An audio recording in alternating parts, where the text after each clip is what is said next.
नमस्कार विद्यार्थियों, हम मनु की परराष्ट्र नीति के बारे में अध्ययन कर रहे थे। मनु की जो परराष्ट्र नीति है, परराष्ट्र नीति के दो पक्ष है, एक है सैद्धांतिक पक्ष और एक है व्यवहारिक पक्ष। सैद्धांतिक पक्ष के अंतर्गत मनु ने जो मंडल सिद्धांत बताया है उसका हम अध्ययन कर चुके हैं। मंडल सिद्धांत का अध्ययन कर चुके हैं, उपाय का हम अध्ययन कर चुके हैं। मंडल सिद्धांत में 12 राज्यों का समूह बताया था मनु ने, और उपाय के अंतर्गत साम, दाम, भेद और दंड, इनका हम अध्ययन कर चुके हैं। परराष्ट्र नीति के सैद्धांतिक पक्ष के अंतर्गत जो 6 गुणीय नीति है, तीसरा मनु ने जो सिद्धांत बताया है 6 गुणीय नीति, जैसे इसके नाम से स्पष्ट है, 6 लक्षणों वाली नीति। जो 6 लक्षण है, 6 लक्षणों वाली नीति, तो कौन कौन से 6 लक्षण अंतरराष्ट्रीय राजनीति में राजा को प्रयोग करने चाहिए वो मनु ने बताया है। ये जो 6 लक्षण है, पहला है संधि, दूसरा है विग्रह, तीसरा है यान, चौथा है आसन, पांचवा है द्विभाव, फिर है संश्रय। ये जो 6 लक्षण है अंतरराष्ट्रीय राजनीति में, इनका प्रयोग एक राजा के द्वारा करना चाहिए।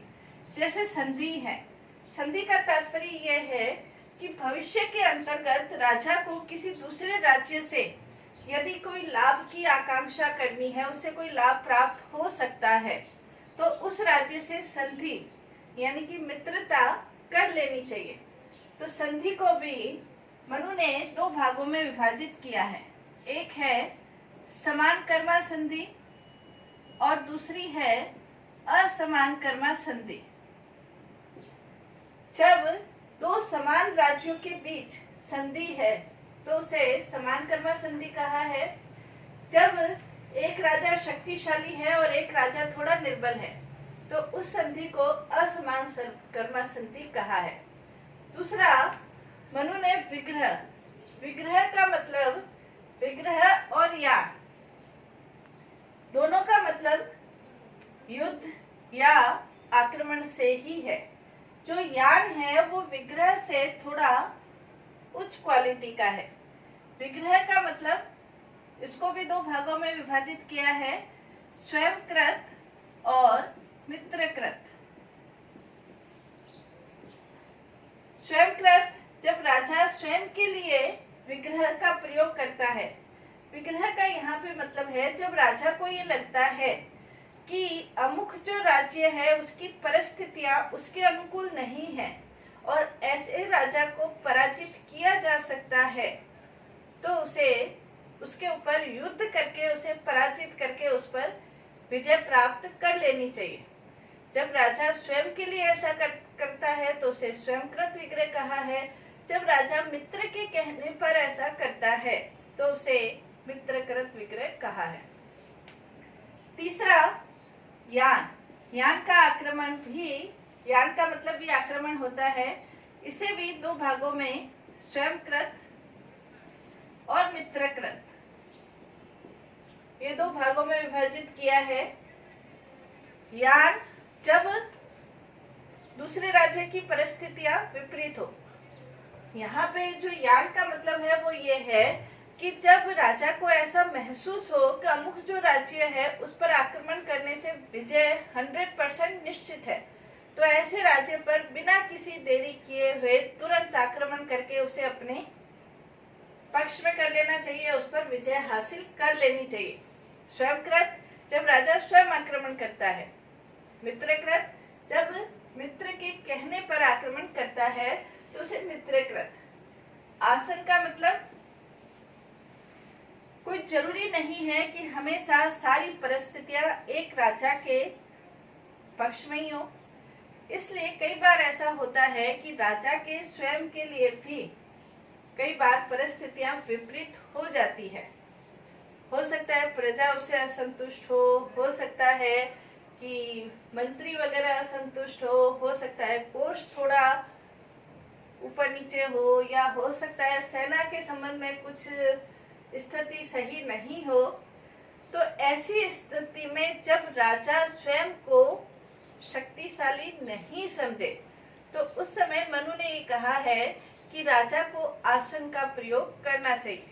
यानी कि जब राजा तटस्थ अवस्था में बैठ जाए, जब राजा की स्थिति सही नहीं है तो ऐसे समय में तटस्थ अवस्था में बैठ जाए।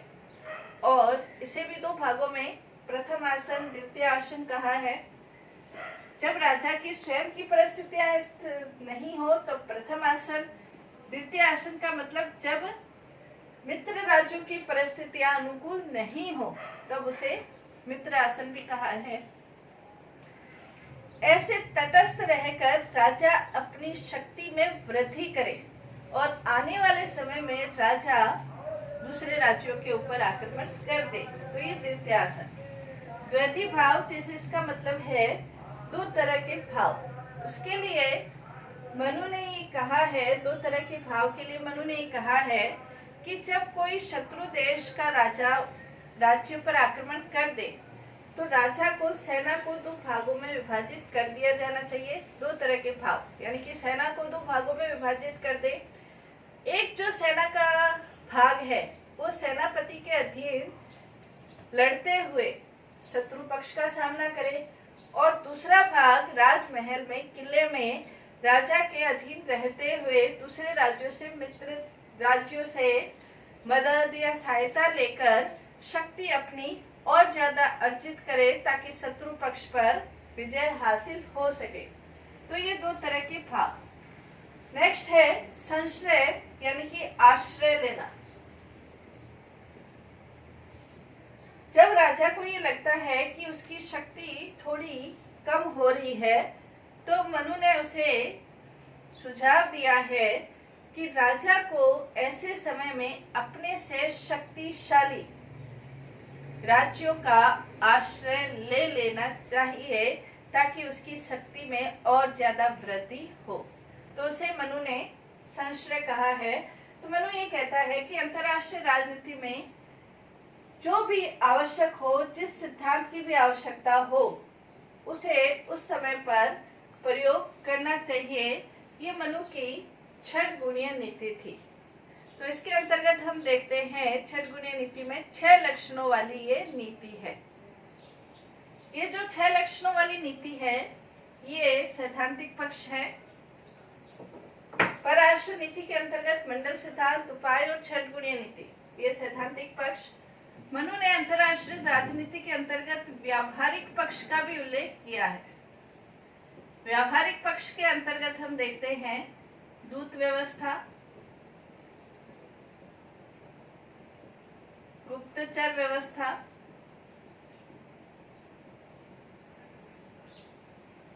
फिर युद्ध, फिर नेक्स्ट इसका अपन कह सकते हैं विजित राष्ट्र के प्रति क्या व्यवहार राजा को करना चाहिए।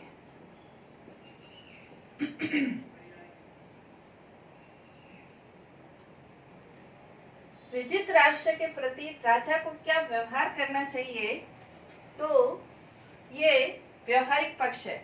यानी कि अंतर्राष्ट्रीय राजनीति में राजा अपनी नीति का पालन करने के लिए किन व्यवहारिक नियमों का, व्यवहारिक सिद्धांतों का पालन करे, ये इसके अंतर्गत आता है।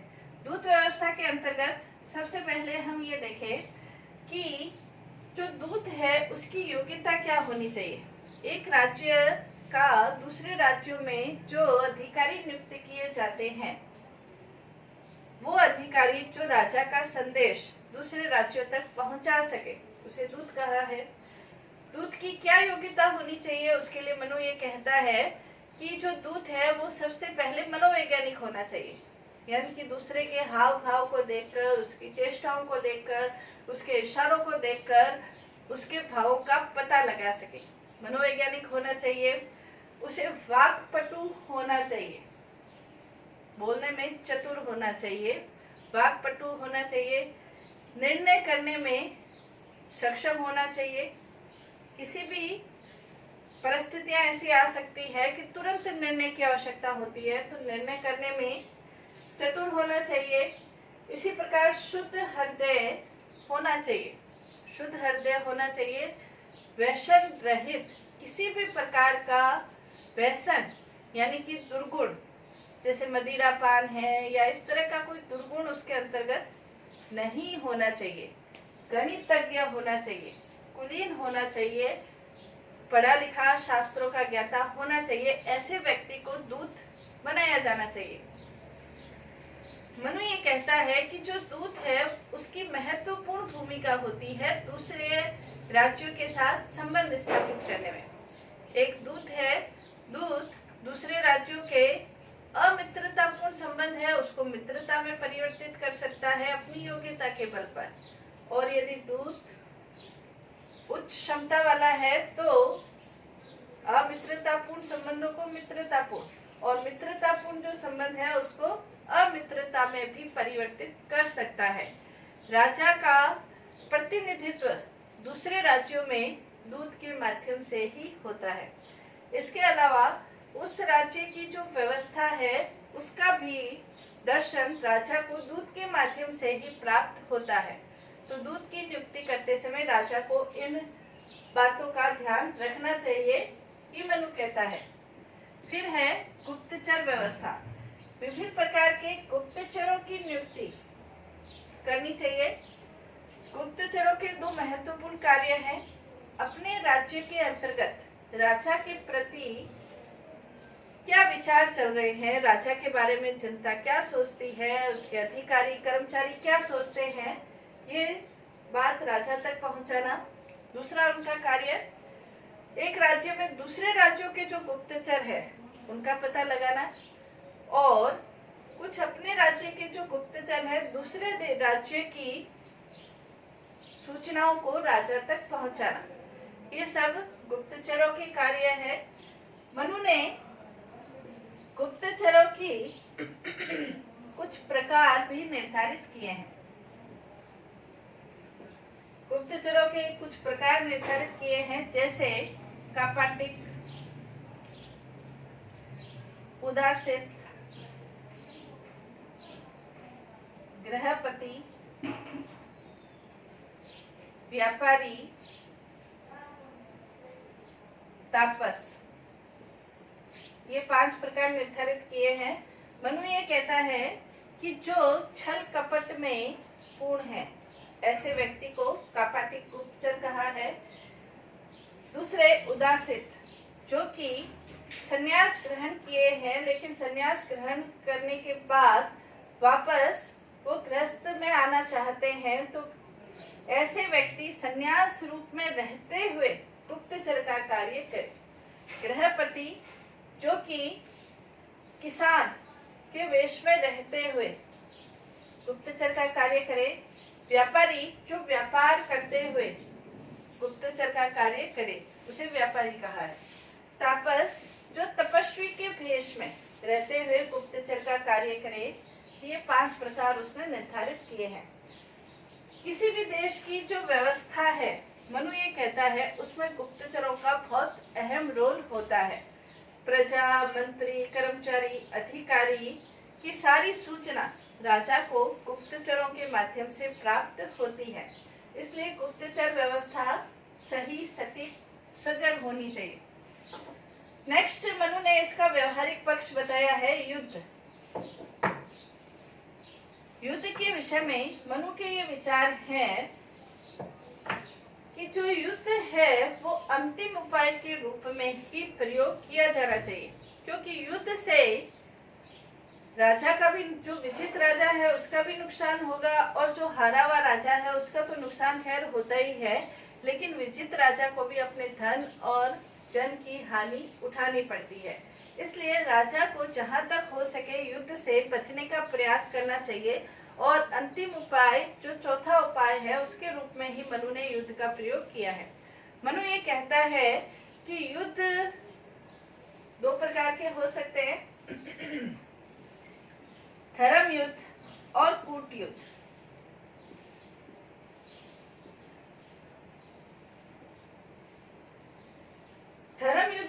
मतलब ये है कि जब युद्ध नियमों के अधीन लड़ा जाए तो उसे धर्म युद्ध कहा है। जब युद्ध नियमों का उल्लंघन करते हुए लड़ा जाए तो उसे कूट युद्ध कहते हैं। युद्ध के जैसे प्राचीन काल में कुछ नियम होते थे, जैसे कोई व्यक्ति यदि सोया हुआ है, उसके पास शस्त्र नहीं है, तो ऐसे व्यक्ति के ऊपर आक्रमण नहीं किया जाता था, या युद्ध के अंतर्गत जो विषैले हथियार है उनका प्रयोग नहीं किया जाता था। यदि कोई शत्रु आपकी शरण में आ जाता था तो उसके ऊपर हमला नहीं किया जाता था, और युद्ध सिर्फ उन्हीं लोगों के ऊपर किया जाता था जो युद्ध में शामिल है। जो युद्ध में शामिल नहीं है, यानी कि जो असैनिक लोग हैं, नागरिक है, उनको मारा नहीं जाता था। ये कुछ युद्ध के नियम थे। सूर्य अस्त के बाद युद्ध नहीं होता था। तो इस प्रकार के नियमों का पालन करते हुए जब युद्ध लड़ा जाए तो उसे धर्म युद्ध की संज्ञा दी है। कूट युद्ध जिसके अंतर्गत नियमों का पालन नहीं किया जाता और इसके अंतर्गत जब किसी भी उपाय से युद्ध को जीतने की मंशा हो तो उसे कूट युद्ध कहा है। इसके अंतर्गत भी मनु ये कहता है कि जैसे कोई भी राज्य है तो उसकी जो घेरा है, जो परकोटा है, उसके चारों ओर उसको घेर लेना, घेर कर उसकी जो रसद सामग्री है, जो उसका व्यापार है, उसको बंद कर देना, उसकी फसलें नष्ट कर देना, सैनिकों को बांध लेना, अमानवीय व्यवहार करना, इस प्रकार की जो व्यवस्था की जाती है उसे कूट युद्ध की संज्ञा दी है। तो मनु ये कहता है कि धर्म राजा को युद्ध धर्म युद्ध के अंतर्गत ही करना चाहिए, लेकिन यदि कोई राजा कूट युद्ध का प्रयोग करता है तो राजा को भी बदले में उसे हराने की हर संभव प्रयास किया जाना चाहिए।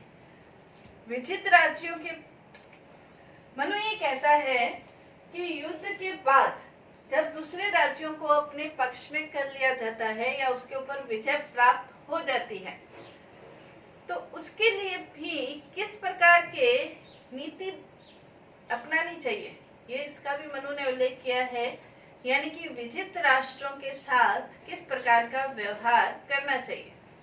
तो मनु ये कहता है कि यदि कोई राज्य विजित हो गया है तो उस राज्य के जो द्रव्य है, यानी कि जो सामान है, जो कीमती चीजें हैं, उसका कुछ भाग योद्धाओं में, यानी कि जिनके कारण विजय प्राप्त हुई है, उनमें कुछ भाग अवश्य बांटना चाहिए, और जो बहुमूल्य हीरे हैं, जवाहरात है, सोना है, उसे राजा को अपने खजाने में शामिल कर लेना चाहिए।